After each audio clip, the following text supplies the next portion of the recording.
बाजारामध्ये आपल्या इंटरनॅशनल मार्केटमध्ये आपली साखर ब्राझीलच्या तुलनेत ही कॉम्पिटिटिव्ह नाहीत। आज महाराष्ट्र जेवढं पाणी आहे, जेवढं काही धरणावर खर्च केला सगळा केला, तर त्यातलं ते टोटल पाण्यापैकी 60% पाणी हे ऊस हे पीक घेतात।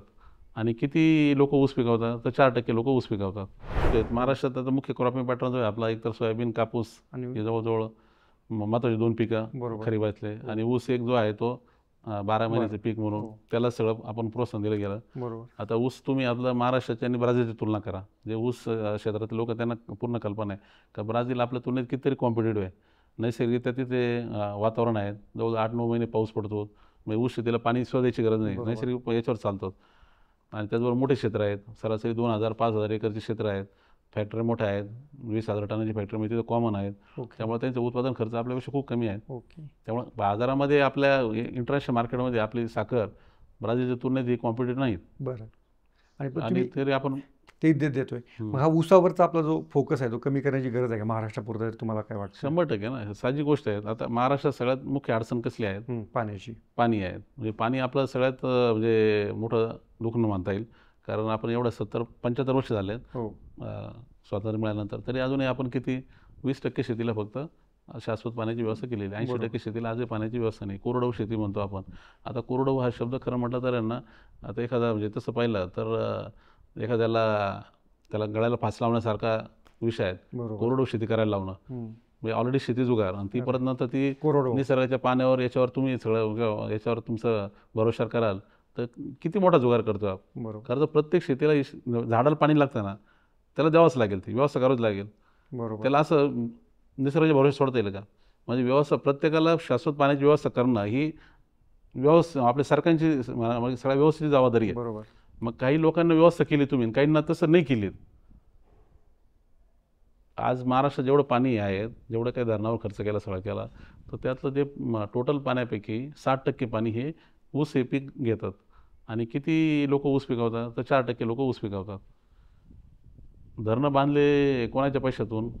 सर्व जनतेच्या, 4% लोकांच्या पैशातूनही बांधले ना, ते बांधले पुऱ्या जनतेच्या पैशातून। मग त्याच्यावर सर्वांचाच अधिकार आहे, सर्वांनाच ते पाण्यावर ते पाणी मिळालं पाहिजे, हा मूलभूत अधिकार आहे। आता तो जर नसेल आणि तुम्ही फक्त ठराविकच वर्गाला त्याला ते पाणी वापरू देत असाल, आणि त्याच्यातून तुम्ही जे काही पीक तयार करतायत तर तो साहजिक एक अर्थाने मोठा म्हणजे ते विषमता मोठी तयार करतो आणि आपण मोठा अन्याय आहे। त्यामुळे तो तर साहजिक आहे, म्हणजे कमी पाण्यामध्ये जास्त संपत्ती तयार होईल अशा प्रकारच्या पिकाला आपण प्रोत्साहन द्यायला पाहिजे। साहजिक आहे ना, पाणी जर कमी आहे तर कमी पाण्यामध्ये जास्त उत्पन्न कसं होईल अशीच पिकं आपण प्रोत्साहन दिले पाहिजे। म्हणजे आपला हिशोब कोणताही असेल, per litre water how much value we are creating, किती जास्त संपत्ती आपण पर लिटर वॉटर करतो। त्याचबरोबर जमीन बी आपल्याकडं मर्यादित आहे, सरासरी 3 एकर जमीन आपल्याकडे 90% लोकांकडे आहे, तर मग ते पर एकर आपण जास्तीत जास्त संपत्ती कशी तयार करतोय त्याचा बी आपल्याला विचार करावा लागेल। आपल्याला अमेरिकन किंवा अर्जेंटिना, ब्राझीलचं तिकडचं काही क्रॉपिंग पॅटर्न चालणार नाही। तिकडे ज्याला 1000 एकर सोयाबीन आहे शेती, त्याला एकरी 10,000 जरी भेटले तरी त्याला 1 कोटीचं उत्पन्न झालं। ज्याचे 3च एकर आहे त्याला 10,000 मिळत असेल सोयाबीनमध्ये, त्याला 30,000चं उत्पन्न कसं भागायचं? मिनिमम खर्च आहे ना काहीतरी। त्यामुळे कमी जामीमध्ये जास्त उत्पन्न काढणं ही आपली गरज झाली, त्यामुळे तशीच पिकं आपल्याला निवडावं लागतील। आणि भांडवल परत आता भांडवल हे तुटलेलं आहे सगळं, कोणाच्या खिशात भांडवल नाही, त्यामुळे कमी भांडवला जास्त उत्पन्न कसं निघेल ते बघावं लागेल।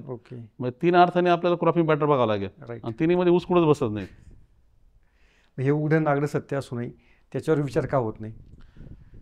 नाही, आता खरं तर आता हा विषय थोडासा याचा आहे, पण एक गंभीर विषय आहे सगळा, म्हणजे धोरणातला काय आहे तर त्याला काय तुम्ही शब्द लाखवा शब्द वापरू शकता नाही तर काय असेल, पण ती आहे ती वस्तुस्थिती आहे। कारण आता हे साधं आहे ना, काही संपत्ती जी कोणती असेल, नैसर्गिक संपत्ती ही सर्वांच्या मालकीची आहे, सर्वांचा त्याच्यावर अधिकार आहे। त्यामुळे त्या अर्थाने सगळ्या आपले धोरणं असायला पाहिजेत, यात काही विषयच नाही।